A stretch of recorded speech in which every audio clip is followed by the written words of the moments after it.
Okay, insyaAllah Ustaz, untuk bicara hari ini, soalan pertama dia adalah ada orang khawatir bahawasanya jika Pakatan menang pilihan raya ke-13 ni, China yang akan menguasai Malaysia. Mungkin Ustaz boleh memberi komen dan jawapan Ustaz. Bismillahirrahmanirrahim. Alhamdulillah rabbil alamin. Wa bihi nasta'in. Masih pada Sa'amat atau inisiatif yang diusahakan ini oleh pihak IT muda dan ulama berkenaan dengan prasangka dan tuduhan, dan ini satu benda yang diwar-warkan tentang penguasaan golongan Cina terhadap orang Melayu, penguasaan golongan Cina terhadap Parti Islam Malaysia, penguasaan golongan Cina terhadap Malaysia ini sendiri selepas PRU ke-13 sekiranya Pakatan menang. Bagi saya, perkara ini sebenarnya perkara yang perlu dilihat dengan satu pandangan yang benar-benar berasas, bukan dengan prasangka-prasangka buruk saja. Kalau kita selama ini banyak pihak-pihak yang membawa dakwa-dakwaan ini ialah pihak yang tidak melihat dengan kacamata yang benar-benar objektif. Mereka akan hanya melihat melalui kacamata prasangka. Dah pula prasangka itu diburukkan lagi dengan prasangka di antara seteru politik, dengan mengenepikan semangat ukhuwah Islam dan sebagainya. Maka prasangka ini menyatakan bahawasanya sekiranya kita lihat Pakatan Rakyat memerintah, maka PAS akan ditunggangi, dan sebelum itu lagi PAS telah pun ditunggangi dan sebagainya. Maka tidak menafikan segala sekeras-keras dakwaan ini. Sebab apa? Bagaimana DAP nak menguasai Malaysia? Sebabnya DAP ini adalah satu parti yang hanya bertanding peringkat parlimen daripada 46 kursi je. 46 kursi daripada kursi parlimen 222 kursi.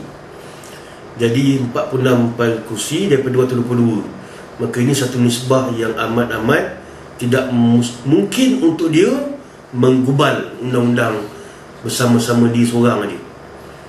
Mesti dia ada bersama-sama dengan pihak-pihak lain.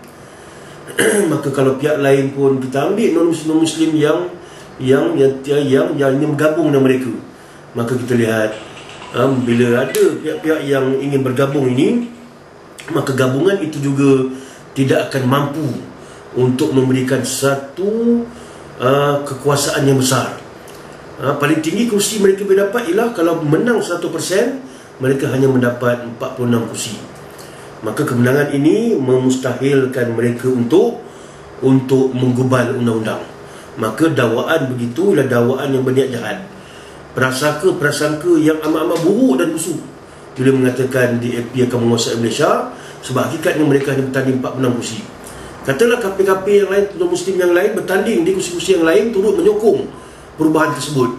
Sudah barang pasti perubahan tersebut tidak mampu dilaksanakan sebab tidak mampu untuk mendapat 2/3 daripada sokongan non-Muslim. Sebabnya Muslim dalam kursi-kursi yang di parlimen itu confirm lebih daripada separuh. Maka kalau kita lihat dalam Pakatan Rakyat, PAS sendiri lebih kurang dalam 70 kursi ke atas.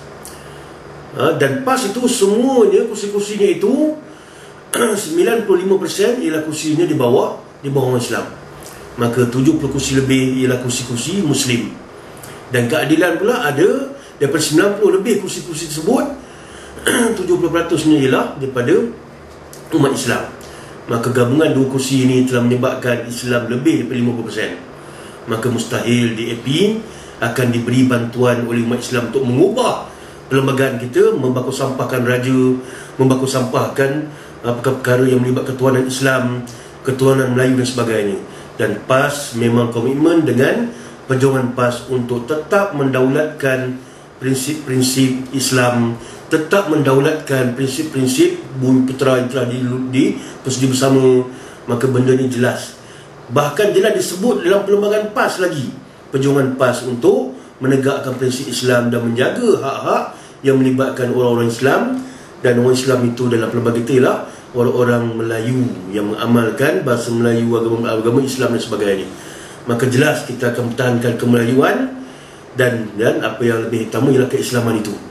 Maka satu prasangka yang amat buruk apabila mereka mengatakan bahawasanya DAP akan menguasai Islam bila PAS, Pakatan PKR dan juga DAP dan juga PAS ini menguasai Putrajaya. Maka kita minta di mana data ni.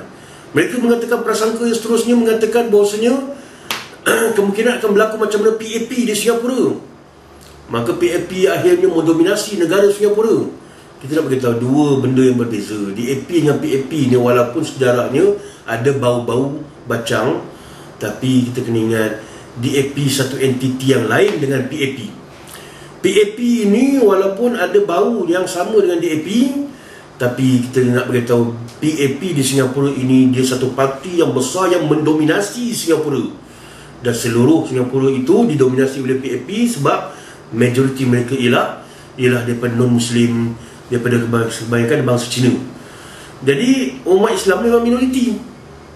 Maka situ dua benda yang berbeza, maka tidak boleh disamakan PAP dengan DAP. Maka satu benda yang mengaibkan kalau disamakan perkara ini dan jadikan hujah. Dan kita nak beritahu bahawasanya PAS komitmen dengan usaha Islam, dan PAS tidak akan sekali-kali membiarkan penguasaan bukan Islam ke atas umat Islam.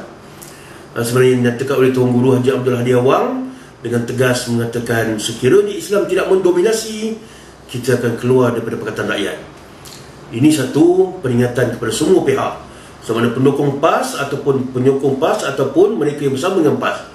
PAS menetapkan pendominasian itu. Kalau Islam tidak mendominasi, maksudnya PAS tidak mengatakan mesti dia yang mendominasi. Tidak. PAS mengatakan Islam itu, maksudnya Islam dalam PAS, dalam PKR, dalam mana-mana pihak pun perlu bergabung dan perlu mendominasi. Kalau tiada dominasi ini, maka PAS rela untuk meninggalkan mana-mana pihak, hatta Pakatan Rakyat sekalipun. Namun setakat ini gabungan semua pihak tadi di bawah kata kunci tahaluf siasi menatijahkan hasilnya amat-amat baik.